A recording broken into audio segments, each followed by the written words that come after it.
अभी a lot of people who follow automotive sector, they know that Tesla has come to India.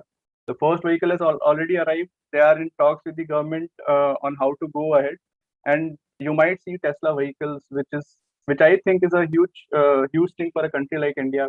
It's a matter of pride that companies which are present in select geographies around the world, India will be one of them.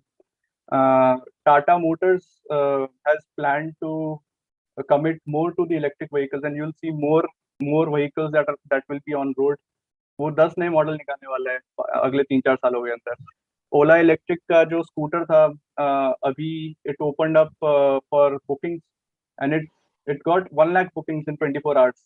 You could have booked, and I think you can still book for 500 rupees. You can book the vehicle, and it has already gotten 1 lakh bookings in less than 24 hours. So demand is there. People are looking forward to this. There is public-private partnerships coming up in charging stations, and you see a lot of people putting up this public charging stations, ताकि ये वाला जो issue हमारा जो range anxiety और कि charging मिलेगी नहीं मिलेगी, वो वाला issue है, वो भी धीरे धीरे करके कम होएगा. Government, in order to make sure that battery भी हमारे यहाँ पे बने, it has provided a production linked incentive scheme for these manufacturers कि आप हमारे कंट्री के अंदर ही बैटरीज बनाना भी शुरू करो. अभी हम इंपोर्ट करके उसको असेंबल करते हैं, लेकिन are idea is to over a period of time to become a manufacturer of these batteries, and then there is a scheme that government has come up with called FAME, faster adoption of manufacturing of electric vehicles, which is the sole driver of this electric mobility, what you can say, revolution in India. So basically what it does is it gives out subsidy on these vehicles, so that these vehicles upfront cost comes down. So there are two components to these to the cost of a vehicle. One is when you go and buy it, that is upfront cost. आप जो जाते हो उधर जो price है उस vehicle का, वो cost. And one is operating cost, कि आप जब चला रहे हो गाड़ी उसमें कितना खर्चा हो रहा है. ऑपरेटिंग कॉस्ट में the electric vehicles are already very cheap than the petrol and diesel vehicles, but it's the upfront cost which is the problem. That's why the government came up with these FAME subsidies to provide initiatives to create demand in our country. Just a quick snapshot of what the electric two-wheeler market looks like, right? Is it visible to everyone, or I'll zoom in? You can put it in the presentation mode. I think it will be better. Okay, just a second.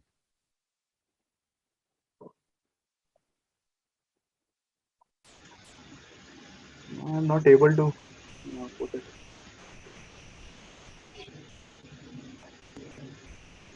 No worries, you can zoom. All right.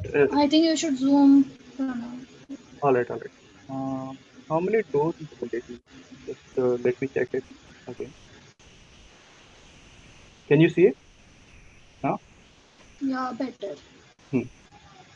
So there are a lot of electric two-wheeler companies that have come up, and right now, earlier the subsidy was a bit less when it came to the central subsidy was a bit less, but abhi the central subsidy has gone up to 15,000, 30,000 rupees also from the center itself. And on top of it, a lot of state governments have started giving out subsidies too. So the vehicle that you're seeing right now, the Ather 450 plus, for example, this is after subsidy from Delhi government, it becomes somewhere around 1,10,000, and the range is quite good. It's 100 kilometers in one charge, so you don't have to worry about this as well.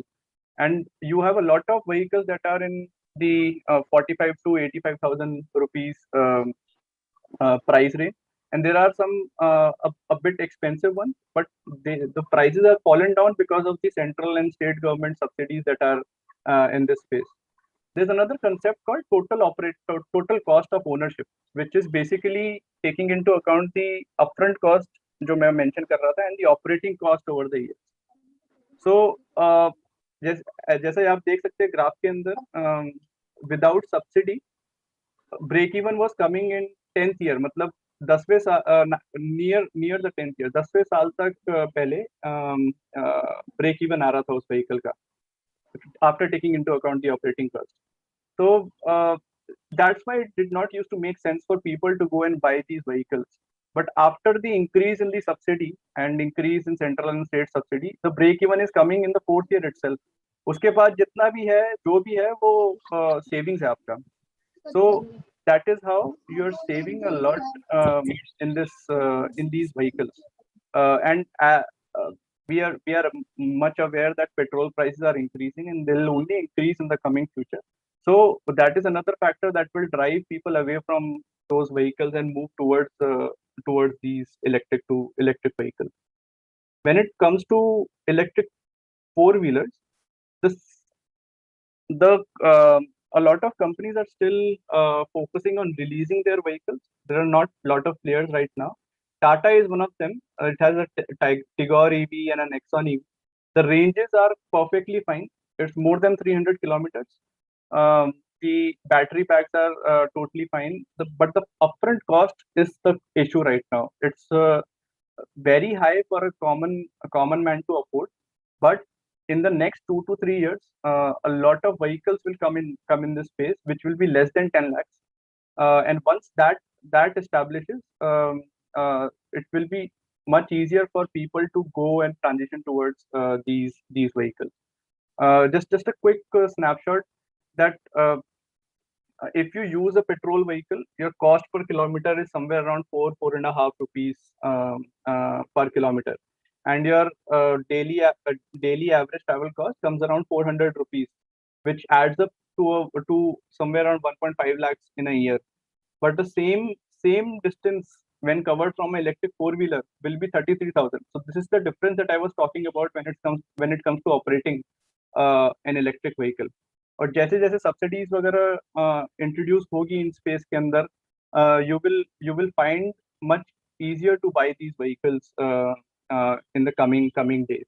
अभी on the electric four-wheeler end, it's more of a what you can say, an experimental phase. It's at a nascent stage.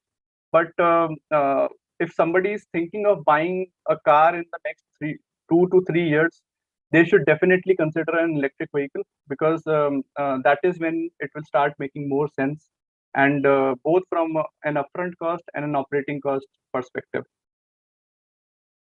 Just some few myths that are associated with electric vehicles, right? The first one is charge करने में कितना time लगेगा, कहाँ charge करे, क्यों charge करे. But this argument does not take into consideration what are the fueling patterns of the electric vehicle. If, for example, I, who normally travels to office and back home, my travel distance is 80 kilometers in a day, and the electric four-wheeler can easily take 300 kilometers in a single charge. So I don't need to charge it every day. I can go for at least 4 days before I need to think of charging the vehicle. And overnight, you can charge it and it will again go to 300 kilometers charge. So this is one point, that you can charge it at home overnight and it won't be a problem. And as and when we are going towards public charging stations, the government is going to put up a lot of these in metro cities first. It has identified a few geographies in India, and they will install public charging stations where, when you are waiting for something, for example, you've gone out to eat.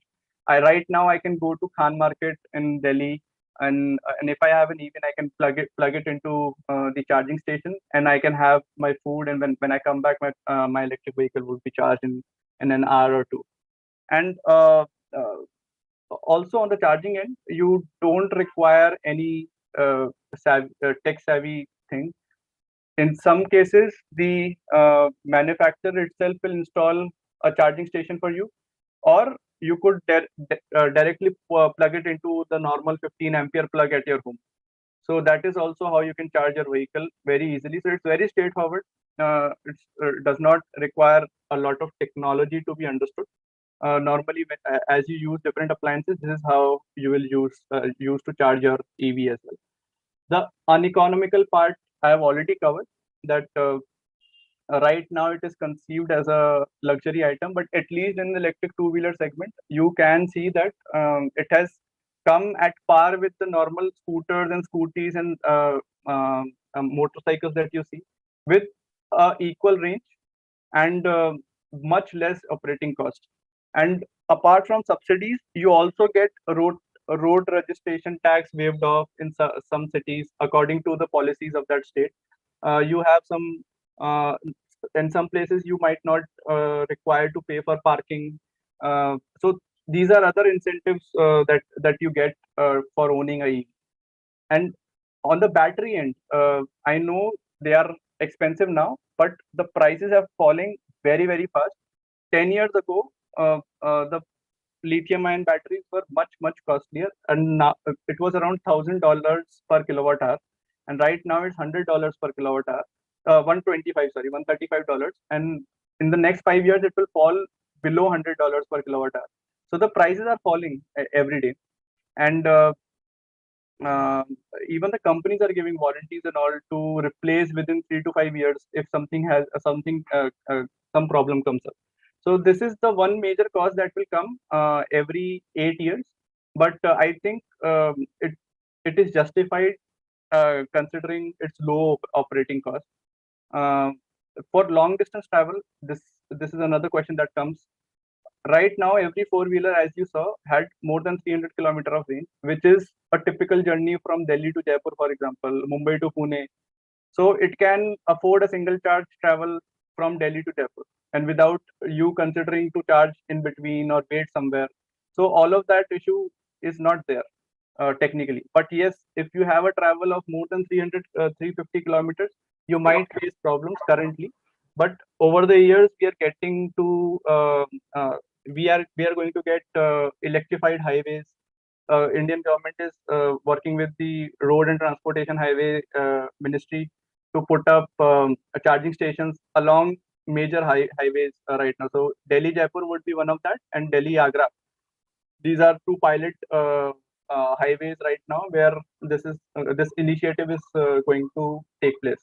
And once it's successful, they will replicate it across India. And fifth consideration that comes is EVs have low speed, which is totally untrue, because you literally have electric car racing tournaments across the world. So, for example, MG की जो EV है, it can cover 0 to 100 in less than 8.5 seconds. So this is why they definitely don't have low speed. Yes, there are categories which are low speed electric vehicles, electric two-wheelers, but that is for different reasons, because they don't have to pay taxes. You don't have to take a license for those vehicles. It's like a normal scooty that you have. So the category is different, but the, the EVs are available in all kind of speed categories, and you can choose as and when you like. Uh, so this was all about electric vehicles in India. Thank you for the opportunity for letting me talk. You can reach out to me on LinkedIn or the email ID that I have provided. I'll take a few questions that have come up.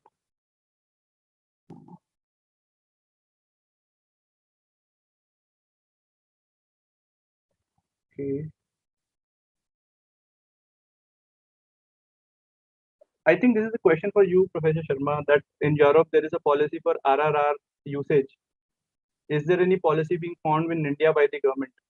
Yeah, it is already there from the Ministry of New and Renewable Energy, Government of India, and we call it as WRRS.